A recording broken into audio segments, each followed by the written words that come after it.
పురుషుడు, ఒక పర్పస్ కోసం పుట్టిన వ్యక్తి ఈరోజు చనిపోవడం జీర్ణించుకోలేకపోతున్నాం.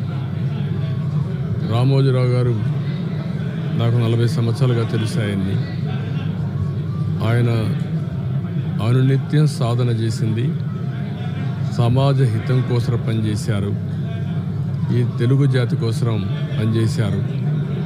ఒక మామూలు గ్రామంలో పుట్టి, సాధారణ కుటుంబంలో పుట్టి, ఒక అసాధారణమైన వ్యక్తిగా తయారు కావడమే కాకుండా ఆయన ఈరోజు చూస్తే ఒక వ్యక్తి కాదు, ఆయన ఒక వ్యవస్థ కింద తయారయ్యారు. ఆ రోజు ప్రారంభించింది మనం ఒకసారి చూస్తే మార్గదర్శితో ప్రారంభించి, మార్గదర్శి అయిన తర్వాత ఈనాడు ప్రారంభించి, అదే మాదిరిగా ప్రజా చైతన్యాన్ని మనం చూస్తే ఈరోజు రాష్ట్రంలో ఏ ఇంట్లో కూడా నిద్ర లేస్తానే ఈనాడు చదివితే తప్ప బయట వచ్చే పరిస్థితి ఉండదు. అంటే ఆ విధంగా ప్రజల్ని చైతన్యవంతులు చేయడానికి కానీ, విజ్ఞానవంతులు చేయడానికి కానీ ఆయన నిత్యం సాధన చేశాడు. ఆయన ఏ పని చేసినా కూడా నేను మొదటి నుంచి కూడా చూశాను, రాజీ లేదు. 40 ఏళ్ళుగా నేను ఆయనతో కలిసి ఉన్నప్పుడు కూడా, ఆయన పరిచయం ఉన్నప్పుడు కూడా ఏ రోజు కూడా ఆయన ఒకటే చెప్పేవాడు, మీరు ఏమి చెప్పినా నేను మాత్రం ధర్మం ప్రకారమే పనిచేస్తాను, విధి నిర్వహిస్తాను తప్ప నేను ఎల్లప్పుడూ ప్రజాపక్షానే ఉంటానని చెప్పి స్పష్టంగా చెప్పిన వ్యక్తి రామోజీరావు గారు.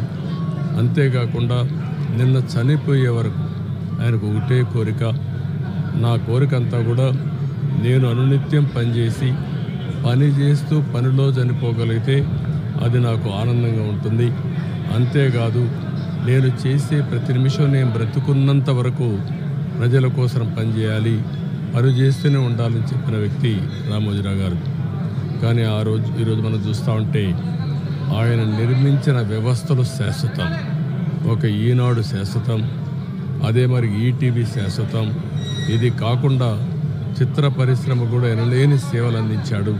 ఈరోజు రామోజీ ఫిల్మ్ సిటీ మీరు చూస్తే దేశంలోనే ఒక అత్యున్నతమైన స్టాండర్డ్స్లో రామోజీ ఫిల్మ్ సిటీ తీసుకొచ్చి ఆయన అనునిత్యం చెప్పేవారు, నేనేదో ఒక కమర్షియల్ కాంప్లెక్స్ కట్టచ్చు, వ్యాపారాలు చేయొచ్చు, నా వల్ల ఈ సిటీకి లాభం రావాలి, అదే మరి రాష్ట్రానికి ఆదాయం రావాలి, టూరిజం కింద ఉండాలని చెప్పి చేశారు.